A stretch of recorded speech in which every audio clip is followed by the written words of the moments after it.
Okay, so in this video, what I'm going to be showing right now is basically what I'm using on Streaml and OBS settings, because I had some kind of problems in the past. So I'm going to show everything, and as I do that, I'm going to be explaining as well. So let's just get started with it. It's going to be a really quick one, hopefully. So over here, I'm going to start with Streaml, then I'm going to switch to OBS, and I'm going to record from Streaml. So I can go in the settings, and if I need to change stuff. So in the general, what you want to do is, the only thing you need to make sure is checked is this one, automatically start replay buffer. That means that you're going to use some kind of hotkey, and you're just going to make, let's say for the last 1 minute, you're going to make just a quick video. So you can use it in an edit or something. As for everything else in here, it really doesn't matter on this. It's just by default. This is the only thing you need to automatically check. So next thing, you can just log in your account. I'm going to go on the output last for the audio. I'm using 48. Most of the people use 44, and I suggest you can use 44 as well. But this is just what I've used over here. And here, just you're going to pick your audio device. One of mine is the speakers, the other one is by default is my headset, and this mic that I'm using right now, the Q9. For your video, so there's a problem over here that I wanna suggest. If you want to stream at lower resolution, you don't have problem with that, you can do it. It depends what kind of video card you have, but most of them you can stream on that as I can. So because I want to be streaming at 1080p, that's why the output and the base resolution are on 1080p.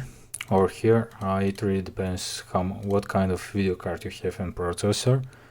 So your CPU, if it's better, you can just go for 32, but I'm using 16 because it's just overall better for the stream, how it's going, and also how my games are going as I'm streaming, because I'm using only one PC.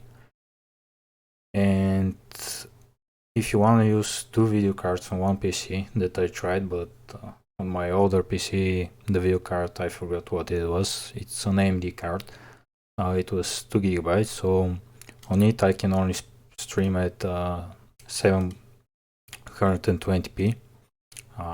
If I try to stream at a bigger resolution, it just starts lagging, so that's unfortunate if you want to do that. If you want to stream from 2 video cards instead of just doing 2 PCs, you can just do that, but you need, let's say, if you have a spare of 8 GB video card or 4 GB, the 1080p should work fine.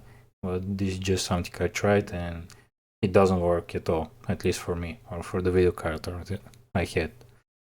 Don't remember the name. The frame rates, the minimum you should use is 30, and the maximum is 60. Most of the people can use 60, as I can as well. Or here, you're going to set some hotkeys. If you don't have a Stream Deck, you can just use your numpad if you have on the keyboard, and you're just going to set a couple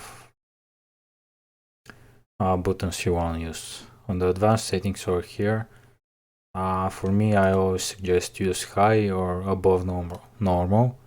This is going to be your CPU usage for the stream, how much Streamlabs or OBS is just going to be using. Is it going to be focusing on this program, or it's going to be focusing on some kind of game? And over here, these are by default. The only thing I use over here and I change is full cover range. I just find it looking better for me.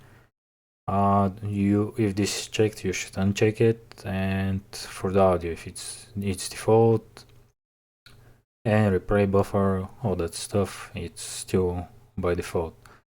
Over here, you can change if you somehow get disconnected because your network stopped. I suggest you really just set how many times you want to join, from what time. I'm setting it to 30 seconds. Every 30 seconds, try to log in again and start stream. If not, it's just something else. I'm pretty sure this isn't checked by default, so you should check it. It's just going to be focusing on your bitrate. You can check, there are plenty of videos. I'm just sharing my thoughts and the problems I had. Everything else is checked by default. Over here you have a game overlay, so if you have only one screen, this is something you can use direct from Streaml OBS. If you're just using OBS, you just need to use some kind of software. They don't have it yet. So you can use this overlay over here. I'm not going to be showing it because, or I can. No, this is the overlay. You can set it where you want, but overall I'm not using that. For everything else over here, you should not play with it. And over here we are just going to go over the output.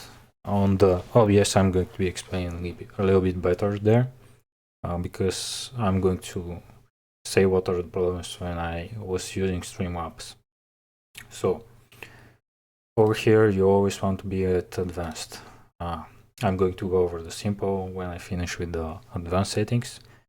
So over here you are going to select audio track. That means that your microphone, your recording from a game or just a music background, you should just put them on one, or just put the audio you want to use on one.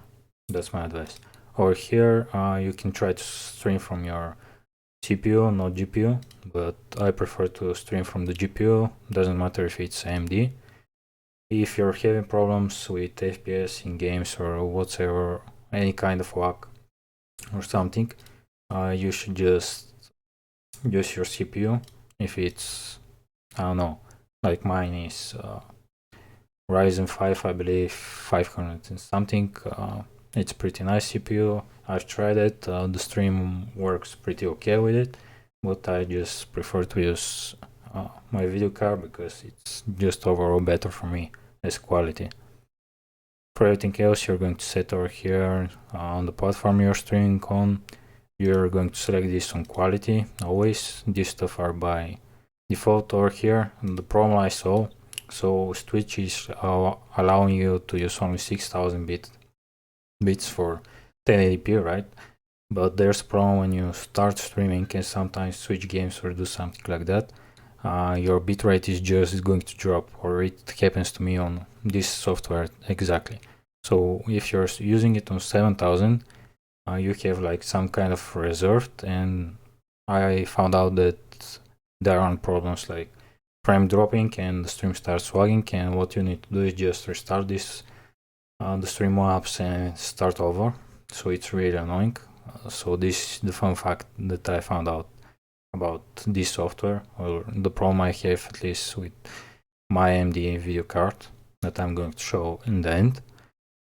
And as for everything else, keyframes are by default 2, and B-frames you're going to set them to 2. And that's basically all that is. Sorry about that. And over here down you have to pick on advanced, because it's going to be basic if you don't change it. And on basic you're missing the B-frames, you cannot set them. That's the only difference. For expert and everything else, I have literally no idea. Some of the things I have tried, didn't see problems, or just saw some kind of problems and just stopped using them. So I suggest you just use the advanced settings over here. For the replay buffer, you're going to set how much time you want it to be. Since you're in the genre, you're selecting it, so you can use it. In the hotkeys, you set hotkey for it. That's it. For the audio tracks, this is by default. You are not changing anything here. For the recording, here's the thing: you should always stream it and record at MP4. You should select your 2 audio tracks over here for the recording. So I'm selecting 1 and 2 because 1 is, let's say, the noise from the games and everything else, and 2 is from the microphone. Over here you're selecting from what to record, so you can try to record from or let's say you're streaming from your CPU and from your GPU can record it. I find that it doesn't really make any kind of difference, so I suggest you just use AMD.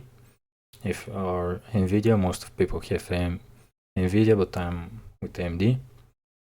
And for everything else, you're going to set this to quality. So the problem when you use this to quality, the files are pretty big, I would say, at some point. But if you're not using the advanced settings, they will be even bigger. I'm going to go that in a little bit. Over here, I really suggest the minimum bitrate you set is 10,000. So this depends what kind of network you have, because for comparison, my network upload and download are above 19 megabytes. So it's not a problem for me to use a lot. But I suggest you use like minimum 10,000, so your quality can be sort of pretty good. I would say it can be always better, because as you can see over here, this is on 12,000. It's not that big, but the bigger you set your bitrate, the bigger your files are going to be, which is pretty unfortunate. But if you really want a nice quality, I suggest you can set this, if you have the network, to 45,000, much better, and everything else is by default. Don't think you need to check if this is 2 and the bframe if this are on 2, basically.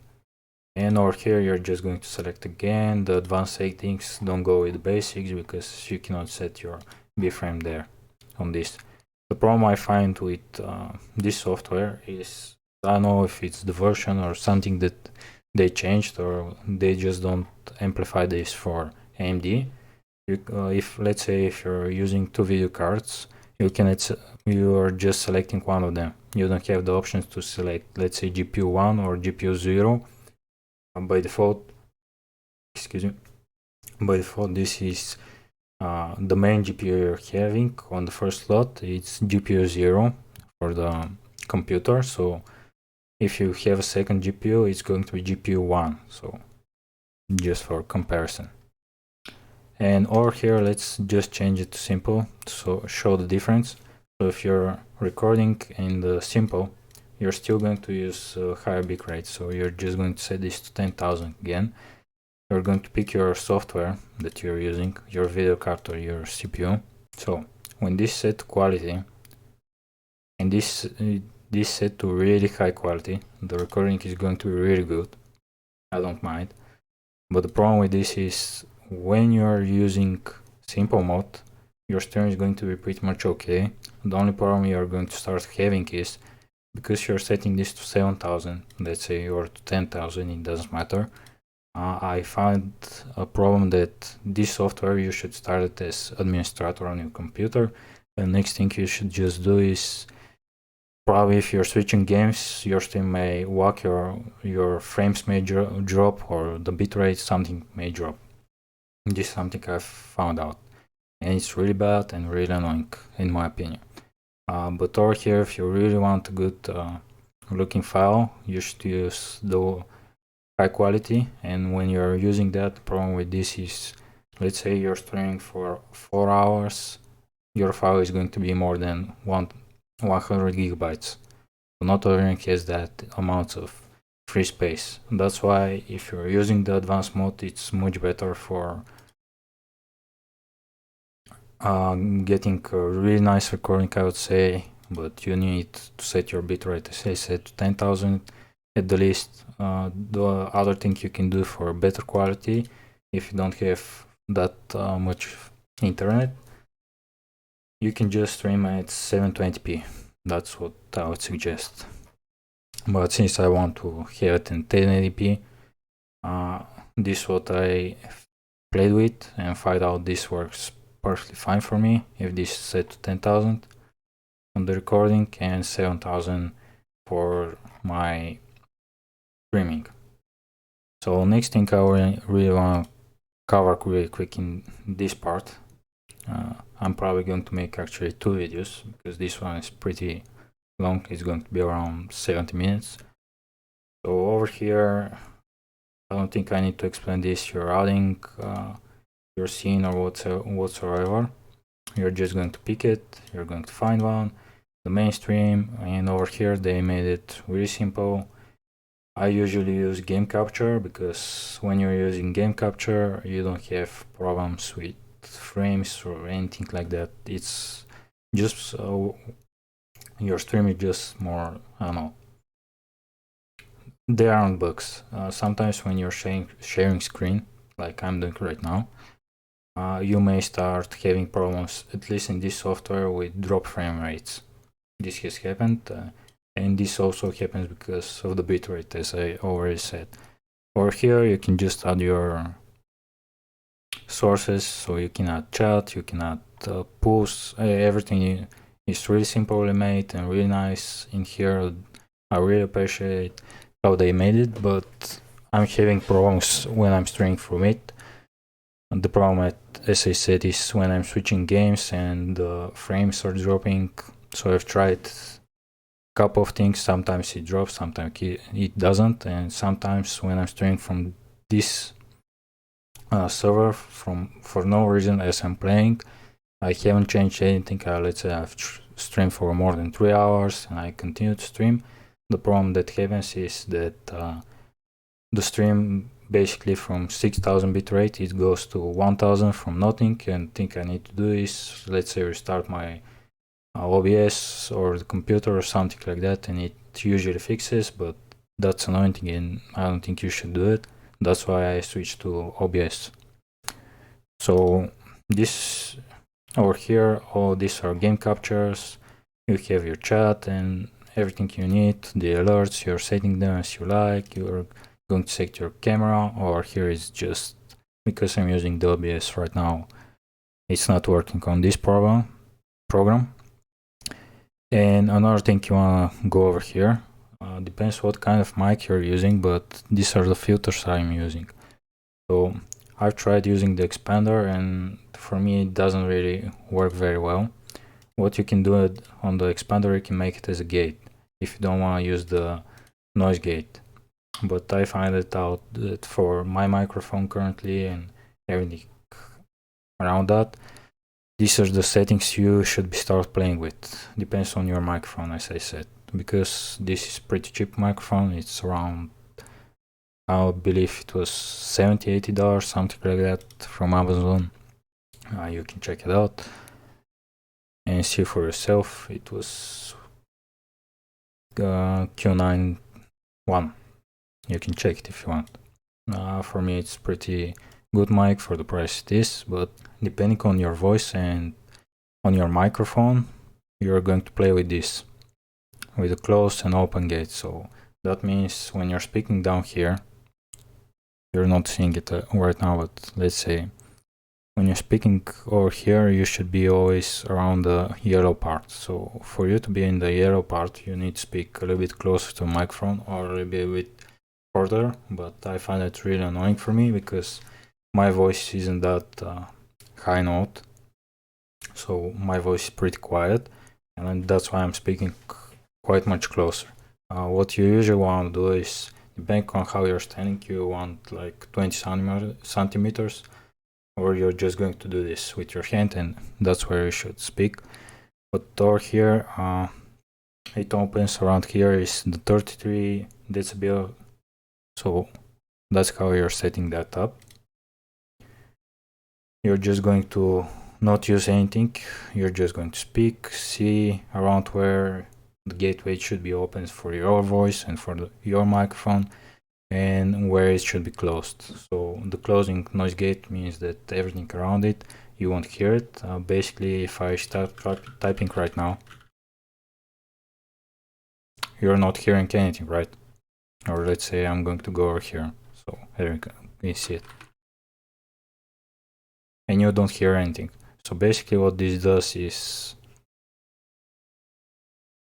when you're using that and you play with it, you won't catch when, let's say you're playing or doing anything as you're speaking, the noise gate will be open, but you're going to test it for your keyboard when it's going to be opening the noise gate, or where should it close, depending on your keyboard. Most of the people leave it, maybe you can hear it a little bit, but I prefer not to hear keyboards or anything around it.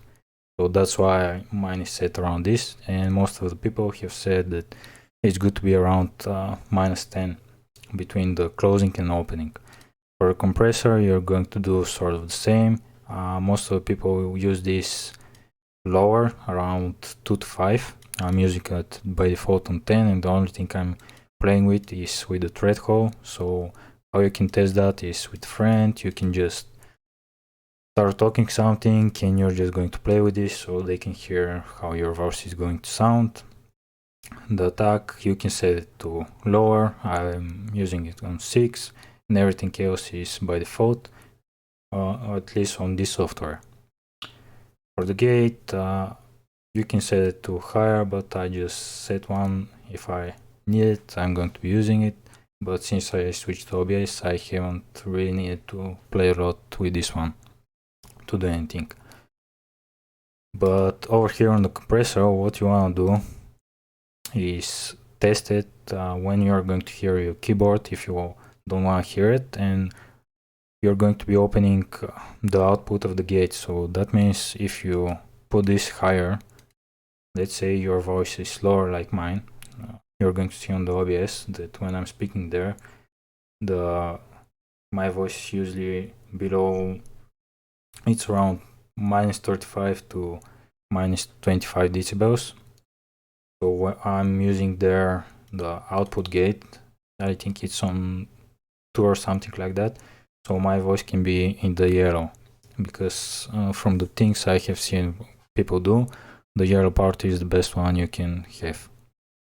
So that's why you should use this, but you don't need to play around, so you won't hear your keyboard or any other sound around only your voice. This is what I'm trying to say. Even when you're speaking and you're clicking something, you should not be hearing it. That's why I'm setting this like that. And this is basically for the stream apps. I'm going to go over to OBS.